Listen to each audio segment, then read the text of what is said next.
उनको यही पता नहीं है कि 5वीं अनुसूची क्या है। आप जो हैं युवाओं को बरगला रहे हैं, भ्रमित कर रहे हैं कि हम नौकरियां देंगे और इस तरीके से वोट हासिल करने की कोशिश कर रहे मैं तो कभी भी उनको बाहुबली नेता नहीं मानता। हैं। सबको डर था क्या मालवीय जी से? नहीं लड़ना चाहते थे उनके सामने? चुनाव तभी हो रहे हैं जब वो कांग्रेस से बीजेपी में चले गए। अब उनका मुकाबला राजकुमार रोध से है। मैं हूं पंकज कुमार और आप देख रहे हैं टीम टीएसपी।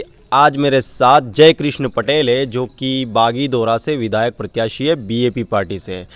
बागीदोरा में उपचुनाव हो रहे हैं। इससे पहले भी इन्होंने चुनाव लड़ा, लेकिन दूसरे नंबर पर रहे। सबसे पहले तो मैं यही जानना चाहूँगा कि दूसरे नंबर पर रहे तो वहाँ से क्या सीख लिया आपने और क्या एनालाइज किया इतने टाइम में कि क्यों आपकी हार हुई? सबसे पहले तो आपकी चैनल को और सभी दर्शकों को मेरी तरफ से धन्यवाद जोहार कि आप हमारे यहाँ बागीदोरा विधानसभा में हमारे तक पहुँचे। मैं बागीदोरा विधानसभा की जनता की तरफ से आपको धन्यवाद देता हूँ। आज उस समय हमारा जो राजस्थान विधानसभा का चुनाव हुआ था, उस समय हमारा सबसे बड़ी समस्या आई थी कि समय का अभाव। हम मात्र 26-25 दिन के अंदर हमको जैसे टिकट मिला जनता की सिलेक्शन प्रणाली में, तो हम जा चुके थे। लेकिन थोड़ा कहीं ना कहीं ऐसा लगता है कि हम समय अभाव में हर जनता तक गांव टाणी नहीं पहुंच पाए। और जैसे ही चुनाव हुआ, रिजल्ट आया, तो हमने एक चीज़ ये सीखी कि अगर हम जीत जाते हैं तो हमको ये पता नहीं होता कि हार क्या होती है। और हमने पहली बार में मतलब इतना मत जुटाया, तो पूरी जनता को, मुझे एक बागीदोरा विधानसभा के तमाम कार्यकर्ताओं को मुझे ऐसा लगा कि यहाँ की जनता परिवर्तन चाहती है और निश्चित तौर पर इस बार उपचुनाव के अंदर परिवर्तन होगा। शाम को मैं आपके पिताजी से, अंकल जी से, इनसे बात कर रहा था, तो थोड़ी स्टोरी भी जानी आपकी कि किस तरह से आपने चुनाव में आए। टीचर हैं आप, है ना? टीचर रह चुके हैं, रिज़ाइन दे दिया है, चुनाव में आए। तो पता था उस टाइम आपकी सहमति से हो रहा था सब कुछ कि जाजम का फैसला था और आपको पता भी नहीं था? नहीं, मैं पहले से 2013 के अंदर जब यहाँ पे एक हमारा आरक्षण को लेकर आंदोलन चल रहा था, उस आंदोलन में मैं सक्रिय रूप से भागीदारी निभा रहा था। और समय समय पर जब भी मुझे जैसी आवाज़ आई, जहाँ पर जिस तरह से मैं धरातल पर गया, सभाएं की, मीटिंगें की। इसके बाद में 2014-15 के अंदर हम लोगों ने एक आदिवासी आरक्षण विद्यार्थी मोर्चा के नाम से छात्र संगठन पृथक बनाया था। और पृथक छात्र संगठन बनाने के बाद में कॉलेज में 2 बार लड़ा और तीसरी बार में जब वापस से रीट वाला एग्ज़ाम हुआ, मैं टीचर बन गया। और निरंतर मैंने 5 साल तक नौकरी की वहाँ पर 84 के अंदर ही। और फिर तमाम युवा साथी यहाँ पर जो जैसे भील प्रदेश विद्यार्थी मोर्चा, भील प्रदेश मुक्ति मोर्चा और सामाजिक कार्यकर्ता, ये सब लोगों से मेरा मिलना जुलना होता रहता था। और मैं छोटा मोटा जन जागरण अपने स्तर पर करते रहते थे, बातचीत करते।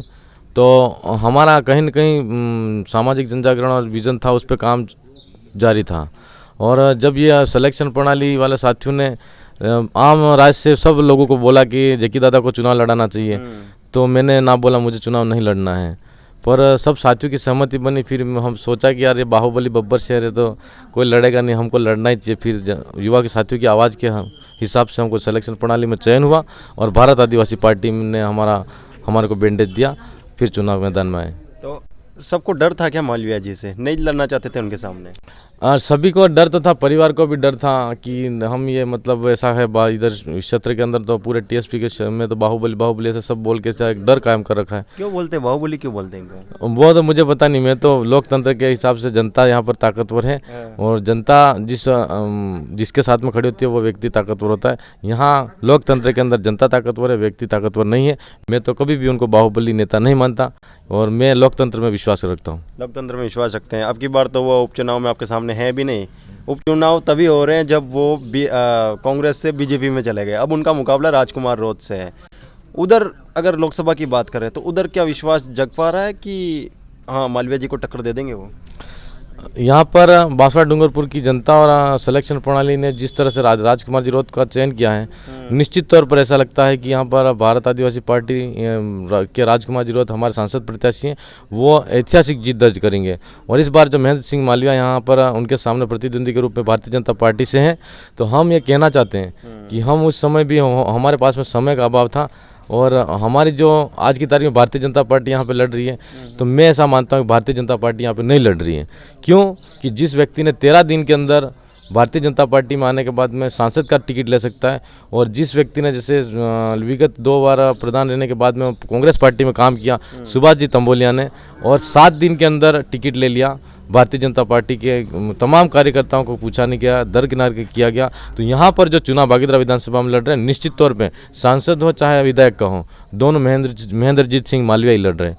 और भारतीय जनता पार्टी भी इसमें नहीं लड़ रही, ऐसा कह सकते। क्यों कि भारतीय जनता पार्टी अगर लड़ती यहाँ पर चुनाव तो निश्चित तौर पर पुराने के जो कार्यकर्ता थे उन कार्यकर्ताओं से सलाह लेनी चाहिए थी, पूछना चाहिए था, लेकिन उन्होंने नहीं पूछा।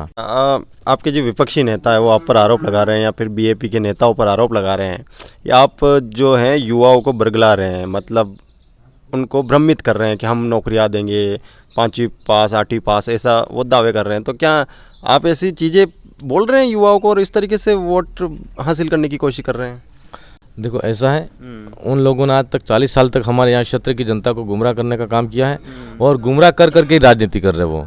लेकिन हम ये कहना चाहते हैं कि अगर वो आज दिन तक 40 साल की राजनीति की, माना कि जनता ने उनको किसी भी तरीके से वोट दिया होगा और वोट के माध्यम से उन्होंने कुर्सी सत्ता हासिल की, यहाँ लड़ाई सत्ता की नहीं है। हम ये कहना चाहते हैं कि आज वो अगर हमारे पे आरोप लगा रहे, कैसे आरोप लगा रहे हैं? भारत के संविधान के अंदर 12 अनुसूचियाँ हैं, 12 अनुसूचियों के अंदर 5वीं और 6ठी अनुसूची आदिवासियों के लिए है। ये भारत का संविधान बोलता है। तो वो कैसे कह सकते हैं कि 5वीं पास को नौकरी दे रहे हैं? ये एक भड़काने का और बरगला के उन लोगों को वोट लुभाने का काम कर रहे हैं। असल बात ये है कि हम 5वीं अनुसूची की बात करते हैं और वो 5वीं पास की बात करते हैं।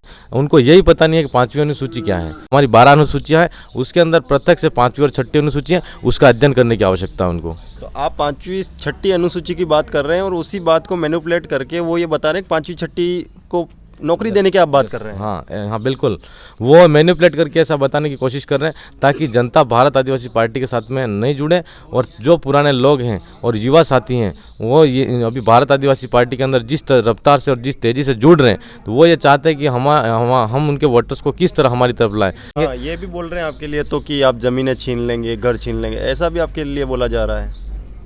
देखो सर, ऐसा है, ये बात बिल्कुल गलत बोलते हैं। मैं भारत के संविधान पर विश्वास करता हूँ और हम ये कहना चाहते हैं, लोकतंत्र में विश्वास रखते हैं, हम संप्रभुता में विश्वास रखते हैं, एकता में विश्वास रखते हैं, अखंडता में विश्वास रखते हैं।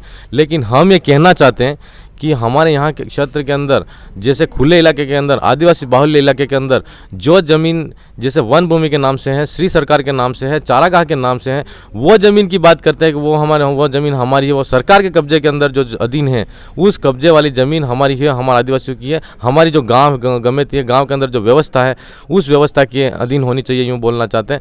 न कि हम जो शहर के अंदर जो भाई रहते हैं ST SC OBC माइनॉरिटी, उन भाइयों की ज़मीन हम छीन लेंगे, उनका घर छीन लेंगे, ये बिल्कुल गलत बात है। और ऐसी तमाम बातें मैं ST SC OBC माइनॉरिटी के भाई से भी कहना चाहता हूँ और आप सब से मेरा निवेदन है कि ये जो भारतीय जनता पार्टी के अंदर भाई अभी गए, आज तक उन्होंने कांग्रेस पार्टी के अंदर रहते हुए, कांग्रेस पार्टी के नहीं हुए, क्षेत्र की जनता ने जिस तरीके से उन पर विश्वास जताया था, तो वो विश्वास को कायम नहीं रख पाए और भारतीय जनता पार्टी में चले गए। वो आपको मात्र डरा धमका कर और बरगला कर आपसे वोट लेना चाहते हैं। आपको भ्रमित होने की ज़रूरत नहीं है।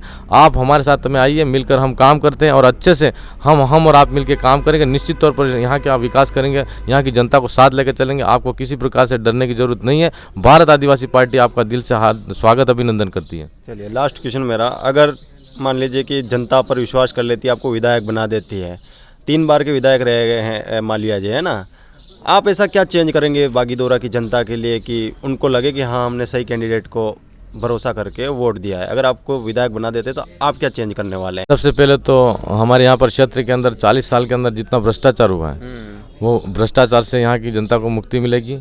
हमारे यहाँ पर जिस तरीके से हम आज़ाद देश के अंदर आज़ादी के नारे लगाते हैं, हमारे यहाँ पर गुंडा राज है, परिवारवाद है, और ये जैसे इन लोगों ने आज तक हमारे परिवारवाद के अंदर राजनीति डाल रखी है।